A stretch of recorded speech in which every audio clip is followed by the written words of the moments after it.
The text message from my Aunt Patricia glowed on my phone screen like a digital slap in the face. The Anderson family reunion is next Saturday at the Grand Estate. Given your current situation, we think it's best if you don't attend. We have standards to maintain. I sat in my private office on the 47th floor of the city's most prestigious building, surrounded by floor-to-ceiling windows offering a panoramic view of the skyline, and laughed. 5 years ago that message would have cut deep. Now it was just amusing. My phone buzzed again. We can't have your financial struggles embarrassing the family. Some very important guests will be attending. I glanced at the stack of documents on my desk, mortgage papers for half the family's properties, all quietly purchased through my investment firm over the past 3 years. The Anderson family had no idea that their poor relative now controlled their financial fate. Besides, another text chimed in, this time from my cousin Victoria. Your outfit from last Christmas was from Target. We have a certain image to maintain. My Target outfit had been a $12,000 Chanel suit, deliberately chosen to look understated. The watch they'd mocked as a cheap knockoff cost more than their monthly mortgage payments, all of which now went through my company. I picked up my phone to call Marcus, my head of acquisitions. How many Anderson properties do we currently hold? 17 in total, Ms. Anderson. Your aunt's estate, your cousin Victoria's downtown condo, the summer houses. Basically everything except your parents' home. They're all leveraged to the hilt and payments are consistently late. I thought about my family's endless parade of luxury cars, designer clothes and lavish parties, all financed by loans they could barely afford. While they'd been busy showing off their borrowed success, I'd built a real empire. And they have no idea Phoenix Capital is our company? None. We've kept your ownership completely anonymous. They think we're just another investment firm that bought their mortgages. I smiled, remembering the day 5 years ago when my family had gathered to discuss my intervention. I just quit my prestigious law firm job to start my own investment company. You're throwing your life away, my father had declared. No daughter of mine will waste her education on some risky startup. We're embarrassed to even mention you to our friends, Aunt Patricia added. Living in that tiny apartment, driving that old car. That tiny apartment had been a deliberate choice while I built my company. That old car let me fly under their radar while Phoenix Capital grew into a billion-dollar enterprise. Now I own the building where my father's law firm rented space, the private airport where my cousin parked her jet, and most importantly, the mortgages on their overpriced homes. My assistant Sophie's voice came through the intercom. Ms. Anderson, the latest reports show the Andersons are late on their payments again. All properties are now technically eligible for foreclosure. I leaned back in my chair thinking about Saturday's reunion. About all the times they'd excluded me, mocked my choices, treated me like a failure. What time is the reunion on Saturday? I asked Sophie. 4 p.m. at the Grand Estate. Your aunt's property, the one she refinanced through us last month. I looked at the family photo on my desk, taken before I'd become a disappointment. Before they'd decided success only counted if you could show it off. Sophie, start processing the foreclosure papers. Have them delivered during the reunion. And book me a table at the restaurant across from the estate. I want a good view of the show. Of course. Will you be attending the reunion? I smiled, thinking about the text messages still lighting up my phone with reminders of my unworthiness. No, Sophie. I think I'll respect their wishes and stay away. After all, we wouldn't want my financial situation to embarrass them. I turned to look out at the city skyline, my skyline now, though they didn't know it. Sometimes the best revenge isn't showing up to prove them wrong. Sometimes it's staying away and letting them discover just how wrong they were on their own. Oh, and Sophie, make sure the foreclosure notices clearly show Phoenix Capital's true ownership. It's time my family learned who really owns their precious image. The stage was set. In less than 48 hours, the Anderson family would learn that the relative they banned for being poor was actually their landlord. And their mortgages were coming due. Saturday afternoon arrived with picture-perfect weather, the kind you can't buy even with old money, which was ironic considering how much of my family's wealth was actually borrowed. I sat at my carefully chosen table at Le Bistro, directly across from the Grand Estate's elaborate entrance, watching luxury cars pull up one by one. My phone buzzed with a message from Sophie. All foreclosure notices have been prepared. Legal team standing by. Courier will arrive at precisely 5 p.m. Through the restaurant's window, I watched my Aunt Patricia greeting guests in a dress that probably cost 3 mortgage payments she didn't actually make. My cousin Victoria pulled up in her new Mercedes, the one she'd bragged about on Instagram last week. The financing papers for that car had crossed my desk too, another loan she could barely afford. Ms. Anderson, Marcus's voice came through my earpiece. We've completed the ownership transfer documents. You now control 92% of their combined properties. I sipped my champagne, the same vintage they'd be serving at the reunion, though mine wasn't bought on credit. How leveraged are they exactly? Deeply. Your aunt refinanced her estate 3 times in the past year alone. Victoria's condo is underwater by $500,000. The summer houses haven't had a full mortgage payment made in 4 months. I watched more family members arrive, each trying to outdo the others with their displays of wealth. Uncle Robert in his new Bentley leased through one of my subsidiary companies. Cousin Michael and his wife showing off jewelry that still had payment plans attached. My phone lit up with another group text from the family chain I wasn't supposed to see. Thank goodness Sarah isn't here, Victoria wrote. Can you imagine her trying to explain her investment business to the Prescotts? Probably running some little Ponzi scheme, my cousin Thomas replied. Did you see that article about female CEOs she posted? As if she knows anything about real business. I opened my banking app, looking at Phoenix Capital's latest valuation. The little Ponzi scheme they mocked had just acquired its 5th major bank. My net worth had passed $1 billion last quarter. Not that they'd ever bothered to ask what I actually did. Sophie, I spoke quietly into my phone. Is everything in place? Yes, Ms. Anderson. The couriers are positioned. All foreclosure notices will be delivered simultaneously. I've also arranged for local news coverage. Apparently, one of the largest mass foreclosures in city history is quite newsworthy. I watched my parents arrive last, my father helping my mother from their new Range Rover. They'd been slightly less cruel about my career choices, but their silence during family attacks had spoken volumes. The party was in full swing now. Through the estate's large windows, I could see them all mingling, laughing, probably trading stories about their latest acquisitions and investments. All while their financial house of cards was minutes away from collapsing. Ma'am, Sophie's voice held a note of satisfaction. The couriers are moving in. I checked my watch. 4:58 p.m. In 2 minutes the Anderson family would learn that their borrowed lifestyle had finally caught up with them. The first courier walked up the estate's grand steps at exactly 5 p.m. Through my binoculars, I watched Aunt Patricia's face transform from social pleasure to confusion as she signed for the envelope. More couriers approached from different directions, each carrying identical legal documents. Victoria was next, her perfectly maintained composure cracking as she read the first page. My phone started buzzing immediately.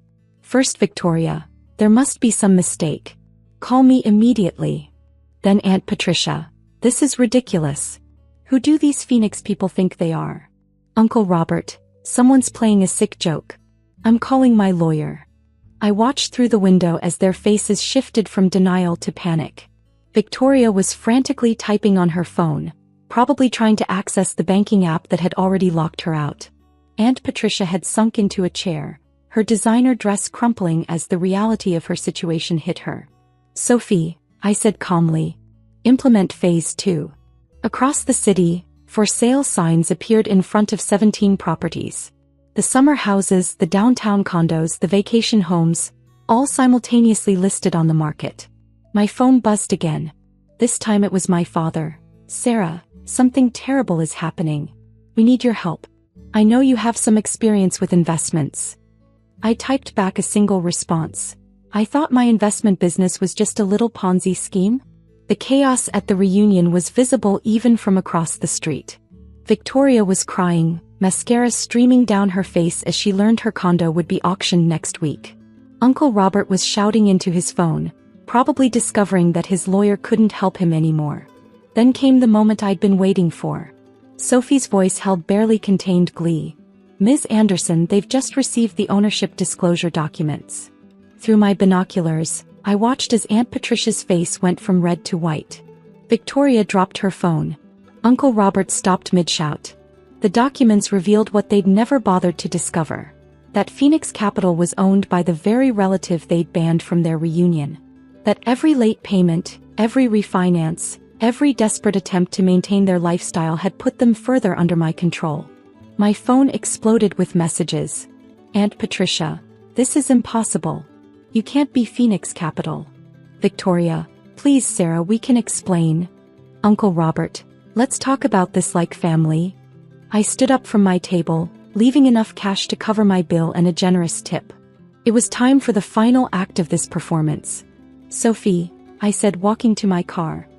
Implement the last phase.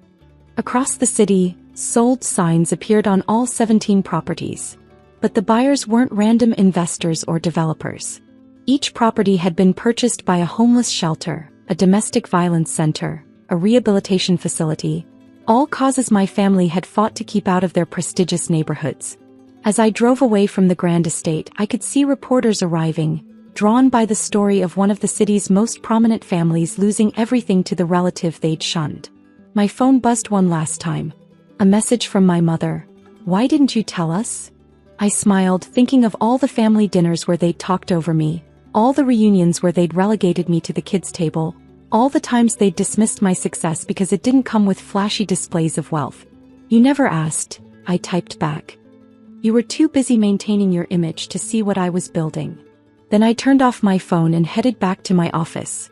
After all, I had an empire to run, a real one built on hard work and smart investments, not loans and appearances.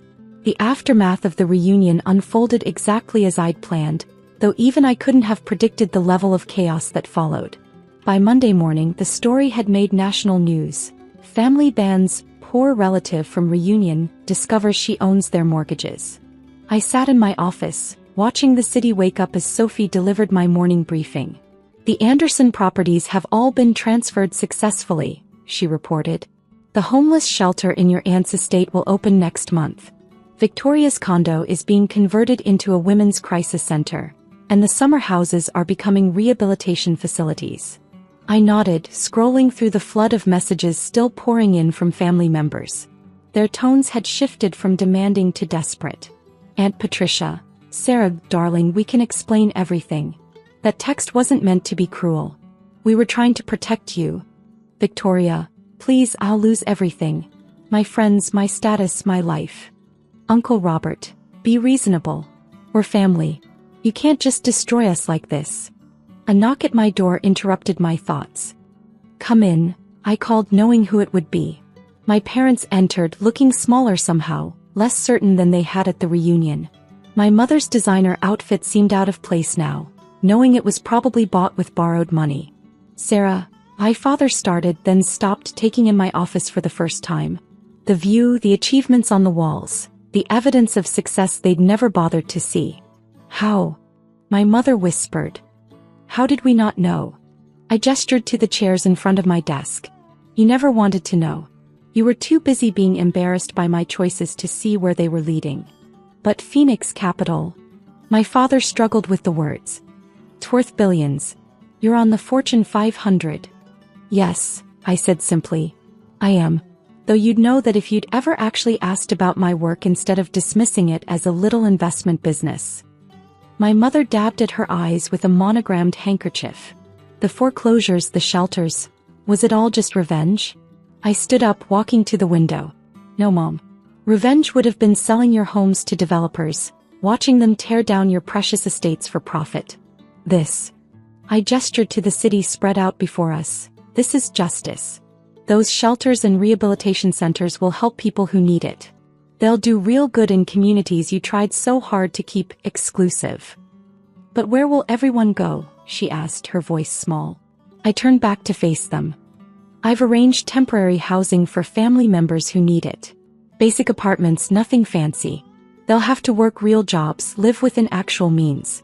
Maybe for the first time, they'll understand the value of earning something instead of borrowing it. My father stood up straighter, his lawyer instincts kicking in. There must be some legal recourse. There isn't, I cut him off.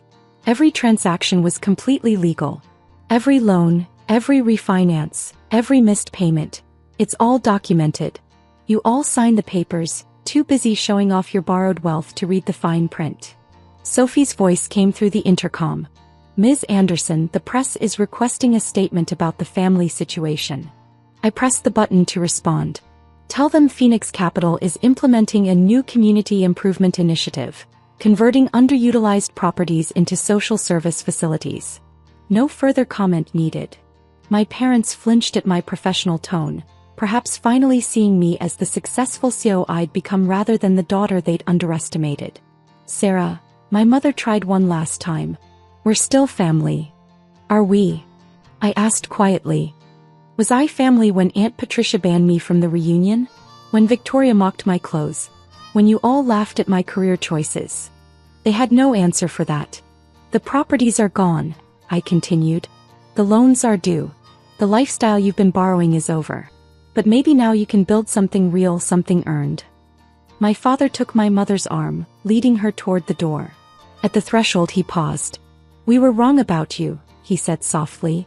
I see that now. Yes, I agreed. You were. But being wrong about me wasn't your biggest mistake. Thinking wealth only counts if you can show it off. That was your real failure. After they left, I sat back at my desk looking at the family photo I kept as a reminder. Sophie entered with a fresh stack of reports. The news coverage is overwhelming, she reported. Everyone wants to know about the billionaire CEO who taught her family a lesson in humility. I smiled, thinking of all the family members who would wake up tomorrow in basic apartments, facing real jobs and honest work for the first time.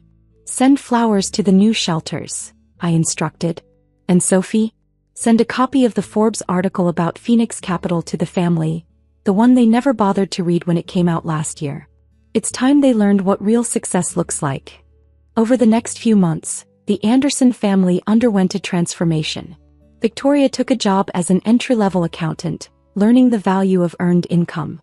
Uncle Robert started a small business, this time without borrowed capital. Aunt Patricia volunteered at the shelter that now occupied her former estate, discovering that helping others brought more satisfaction than showing off to them. My parents adjusted too, downsizing to a modest home and building a life within their means. Sometimes I'd catch glimpses of them in the city, looking more genuine somehow, unburdened by the weight of appearances.